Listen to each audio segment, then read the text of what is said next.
Saijinduda lumduna lariba thawai mirelo mamit anido suktoktu ne yengle ahingba ma oiringe matamda maangna mama oiba phangdore khanbada matamduda kaya da harau jakiba nungai jakiba kari waina phungtokani phungtokningai leite sima wai hairga loini haibesu leite mama mingthon phangningbana ngawrbi maangna khuthek ladna loidam thabum tarani khuthek tu na pajakiba adubu khudingmakto arembo oike mangla loiduna toki singel larimba oike jinnadana kenba lairanga pangkak oike aduga ngasigi ahingsina mamai oireklaba matam sidana ahingba taibung singsigi kumai singsi yenglaga kayada mana nungaitaba fauriba pungningda kalakpa mewu fauriba khunchida chajenbi mama oibi amada magi mamita uba yade magi thamoida tasona thinbadongna thoi haujikti magi mimangda kabliba angangdubu nong marak aduda themnaba hotnaribadu ubada tasengna ma angakpa phungda kalakpa faure mapukningda khali aigi cha mina munki khunchida mama macha ni nakshinnaba manba mariyamta leibara ngasigi ahingchina loidinge mama macha ni nungsi maribu aina thadatkani asumna thawaisina magi nunglonda khale somdana ngangdu themba yadadana ahingduda wawa kaple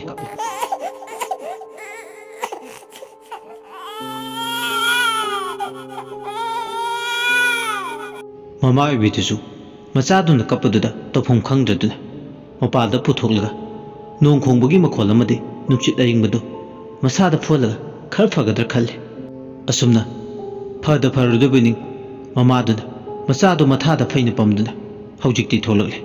lautang sangdungna tawba sangtap amanbadudagi adum nek tholakpaga pikliba machabu nawsumoi isai saktuna themlinge magi mapuroibana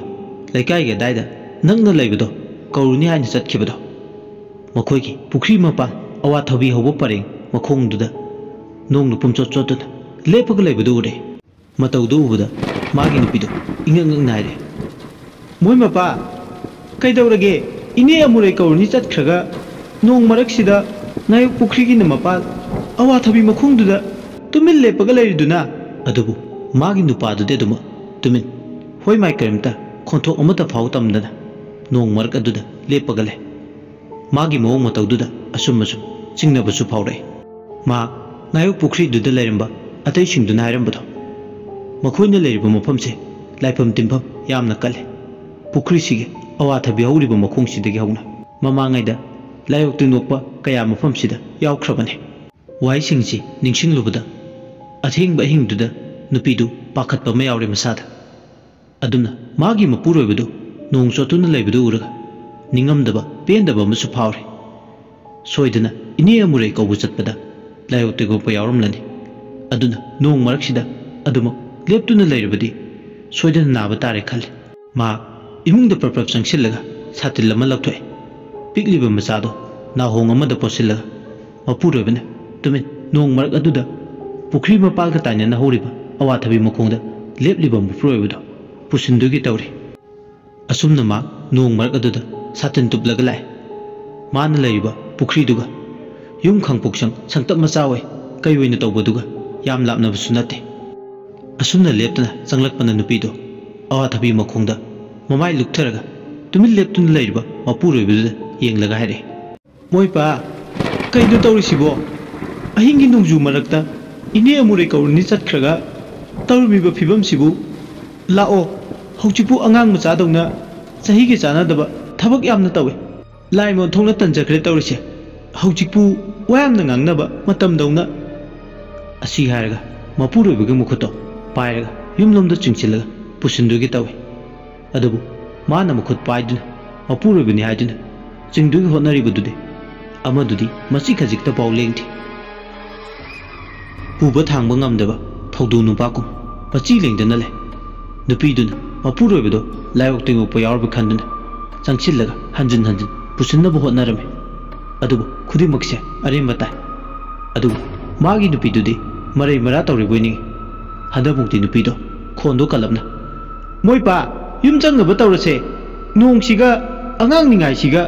ani sigi barakta moi pa su wakhal onthongna tajade tawrise asi harga changchillaga puge tawe asumna tawringe tanjaduna khangudana magi nupana khujengdu tap launu pai mama macha nima naik pukri dugi manungda inthai mama macha nima pukri gi ising manungduda jabuk laun tasil nupiduna laure kaino moi mapana tawrisibo moi mapabu ngarubu kaino asiyarga lawi angang duga wawa ahing duda kape adubu magi mapuroibududi wala namta ngangthi mathadagi machado makhutuna tap launa aduga angangdo mathadagi mulle aduga pikliba taibangi afapata wakhal karino khangba ngamjiba angangdubu ising manungduda namsillaga hatogi tawri tawriba matawduda nupidudi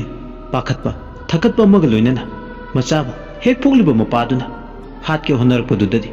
magi thamoido machet kya thongna kaire nupiduna machabu mapuroibagi khuttagi mundugi honare nupiduna koilau lawe karino nang tawrije moipa nangna chaing chaba magi saklo lawrakani haibadi ai mangda phau mangnude nang hek pokchaba na chasibu kaigino nang hatke thorang tawrisibo se amta wakhal tawo kaigino moipa asiyarga nupisina kap lauduna haije adubu magi nupadudi magi nupiduna hairibasingdo manada amata hapte amana koilau laure kape angangdusu ahingduda tengthana oina kaple amukta udriba mapuroibagi tamthiraba ngasigi ahingsigi saklonsina magi ningba khudima mache tana kaire magi nupagi khuttagi machabu kannaba honabada haujikti ma kai momgi saklo lawrakle masong kangle maril phudorle anido munare ikhang khangudana magi mapuroibado nupi yabagi saklo lawrakle lotpa yadraba amotpa tamthiba kinarba mina hangoiba phawrba phane khoidom amanba setpi mamai mamit I thangdabi ngorok ngobuna laitengbi misna anina angobu ngakta pangbi pokna machu sangba haurakpi masam manado ipa phabi nasik makhongi hainabi thawai mirel doina magi mimangduda chongthorakle haujiktada mag wakhal tarakle ngasaidagi mana mapuroibona uribase mapuroiba nate magi saklonda aronba kumai sanaba lakliba fatraba nasik makhongdugi thawai mirel ne haiba ma khangle nupisina hingneina laikai tanaba nong marak aduda kanna kanna laurule ho kana kana lege imai chagi thawai tadi kanbiyo ho kana kana lege mapuroiba susomda khunjin mayada laiba ine amure kaubu chatkibadagi halaktri haiba ma khangle aduna ngasaidagi aronba kumai sanaba lakliba thawai mirel sina mama machagi thawai mirelu lawbu laklibna haiba ma wakhal taraklibada masa kannanaba honabada koilau laure adubu atiyada tariba khak laubagi mukholamadi lepalaitena chuba nungjuduna maram moirga mana lauribadu kananasu tasinpam amadi loksinpam khangdre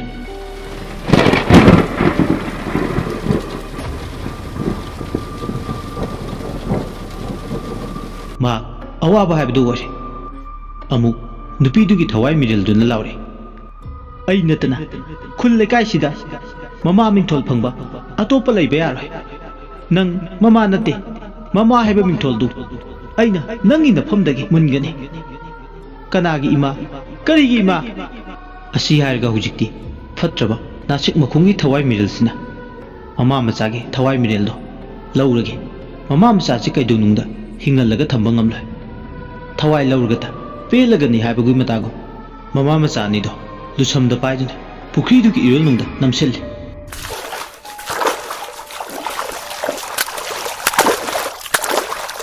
angang du dinga mikup khara kaplamnaga aduma thawai thakre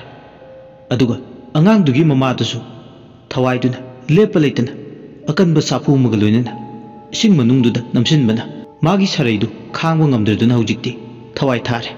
ising du gi manungda mama machagi thawai yaudrba asi bakchangdo tauduna le madu ubuda thawai do asuki mati apenba poi thawai yaudrba mama machagi hakchangna ising da tauduna leibudu urga amuktang hauna noklamlaga maki hanagi langjagi saktamda amuktang hauna khunglamlaga mafamdudagi paikre somduna kamdauri ine amure kaurini chatkhiba magi mapuroibane amuregi machanupa ꯊꯦꯝꯕꯒ ꯂꯣꯏꯅꯅ ꯉꯥꯌꯣꯛꯁꯪꯒꯤ ꯁꯪꯇꯞ ꯑꯃꯟꯕꯗꯨ ꯇꯥꯅ ꯂꯥꯛꯑꯦ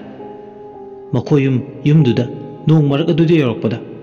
ꯃꯃꯥꯡ ꯊꯥꯡꯕ ꯊꯣꯡꯗꯣ ꯏꯍꯥꯡ ꯍꯥꯡꯗꯣꯛꯂꯒ ꯂꯩꯔꯝꯕꯗꯣ ꯊꯦꯡꯅꯈꯤ ꯃꯥꯒꯤ ꯅꯨꯄꯥꯗꯨꯅ ꯅꯨꯄꯤꯒ ꯃꯥꯒꯤ ꯃꯆꯥꯒ ꯀꯗꯥꯏ ꯆꯠꯈ꯭ꯔꯕꯅꯣ ꯑꯊꯦꯡꯕ ꯑꯍꯤꯡꯒꯤ ꯃꯇꯝꯁꯤꯗ ꯈꯜꯂꯨꯕꯗ ꯀꯣꯛꯆꯥꯎꯕꯤ ꯀꯥꯏ ꯌꯨꯝ ꯃꯅꯨꯡꯗ ꯆꯪꯂꯒ ꯊꯤꯕꯁꯨ ꯂꯩꯇꯦ ꯑꯁꯨꯝꯅ ꯀꯣꯏꯌꯦꯡ ꯌꯦꯡꯂꯤꯉꯩ ꯃꯁꯥꯗ ꯌꯥꯝ ꯍꯩꯅꯗꯕ ꯆꯤꯡꯅꯕ ꯑꯃꯁꯨ ꯇꯠꯇꯅ ꯃꯗꯣꯝ ꯐꯥꯎꯕ ꯍꯧꯔꯛꯂꯦ ꯃꯥꯒꯤ ꯅꯨꯄꯤꯒ ꯃꯆꯥꯒꯗꯣ ꯑꯃꯝꯕꯗꯨꯗ ꯂꯥꯛꯃꯟꯗ꯭ꯔꯕꯗꯨꯅ ꯃꯥ ꯊꯤꯕꯒ ꯑꯁꯝꯕ ꯂꯝꯕꯤꯗꯒ ꯆꯠꯂꯝꯒꯗ꯭ꯔꯥ ꯈꯪꯗꯦ ꯃꯁꯥꯗꯣ ꯃꯣꯟ ꯃꯣꯟ ꯈꯜꯂꯛꯂꯦ ꯈꯟꯕꯗꯁꯨ ꯃꯁꯥꯗꯣ ꯑꯋꯥꯕ ꯍꯥꯏꯕꯗꯨ ꯑꯣꯏ ꯃꯥꯒꯤ ꯂꯥꯡꯇꯛꯅꯕ ꯃꯇꯧꯗꯨꯗ ꯑꯃꯨꯔꯩꯁꯨ ꯄꯥꯈꯠꯄ ꯐꯥꯎꯏ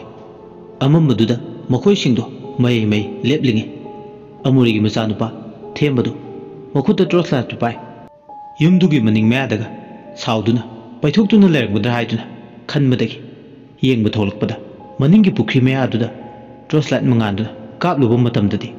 ꯑꯁꯤꯕ ꯃꯃꯥ ꯃꯆꯥꯒꯤ ꯊꯋꯥꯏ ꯌꯥꯎꯗ꯭ꯔꯕ ꯍꯛꯆꯥꯡꯅ ꯇꯥꯎꯗꯨꯅ ꯂꯩꯔꯝꯕꯗꯣ ꯍꯧꯖꯤꯛꯇꯤ ꯃꯃꯤꯠꯃꯛꯅ ꯎꯔꯦ ꯃꯗꯨ ꯎꯕꯗ ꯑꯀꯟꯕ ꯁꯞꯇ꯭ꯔ ꯑꯃꯒ ꯃꯃꯥ ꯑꯃꯗꯤ ꯂꯩꯀꯥꯏꯒꯤ ꯃꯌꯥꯝꯗꯨ ꯇꯥꯅꯕ ꯂꯥꯎꯏ ꯏꯃꯥ ꯏꯃꯥ ꯃꯅꯤꯡꯗ ꯑꯝꯇ ꯊꯣꯛꯂꯣ ꯏꯃꯥ ꯃꯍꯥꯛꯅ ꯂꯥꯎꯕꯗꯨ ꯇꯥꯔꯗꯨꯅ ꯀꯩꯗꯧꯕ ꯌꯥꯎꯔꯕꯅꯣ ꯍꯥꯏꯗꯨꯅ ꯆꯦꯟꯁꯤꯜꯂꯛꯂꯨꯕ ꯃꯇꯝꯗꯗꯤ ꯑꯁꯤꯕ ꯍꯛꯆꯥꯡ ꯑꯣꯏꯅ ꯃꯃꯥ ꯃꯆꯥꯒꯤ ꯏꯁꯤꯡ ꯑꯗꯨꯗ ꯂꯩꯔꯝꯕꯗꯨ ꯎꯕꯗ ꯅꯨꯄꯥꯗꯣ ꯐꯠ ꯂꯥꯎꯅ ꯄꯨꯈ꯭ꯔꯤ ꯃꯅꯨꯡꯗꯨꯗ ꯆꯣꯡꯊꯈꯤ ꯑꯗꯨꯒ ꯃꯥꯒꯤ ꯅꯨꯄꯤ ꯑꯃꯗꯤ ꯑꯁꯤꯕ ꯃꯆꯥꯕꯨ ꯏꯁꯤꯡ ꯃꯅꯨꯡꯗꯒꯤ ꯂꯧꯈꯠꯂꯛꯂꯒ ꯀꯣꯜꯂꯒ ꯍꯤꯡꯅ ꯍꯧꯖꯤꯛꯇꯤ ꯀꯣꯟꯗꯨꯅ ꯀꯞꯂꯛꯂꯦ ꯍꯧꯒꯠꯂꯣ ꯁꯦ ꯍꯧꯒꯠꯂꯣ ꯅꯪꯅ ꯆꯠꯂꯤꯕꯗꯨ ꯀꯗꯥꯏꯗꯅꯣ ꯍꯧꯒꯠꯂꯣ ꯑꯄꯤꯛꯄ ꯃꯆꯥꯁꯦ ꯅꯪ ꯄꯨꯗꯨꯅ ꯆꯠꯂꯕ꯭ꯔꯣ ꯍꯧꯒꯠꯂꯣ ꯁꯦ ꯍꯧꯒꯠꯂꯣ ꯑꯃꯨꯔꯩꯗꯤ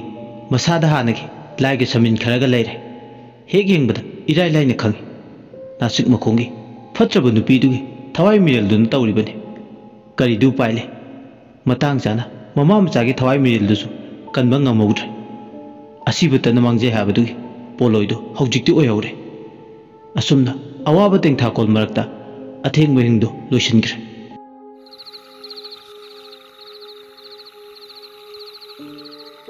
ꯃꯊꯪꯒꯤ ꯅꯨꯃꯤꯠꯅꯤ ꯅꯣꯡꯉꯥꯟꯕꯗꯗꯤ ꯃꯤꯀꯞ ꯃꯤꯔꯥꯎ ꯈꯣꯜꯗꯅ ꯃꯆꯤ ꯈꯨꯗꯤꯡ ꯅꯤꯜꯂꯦ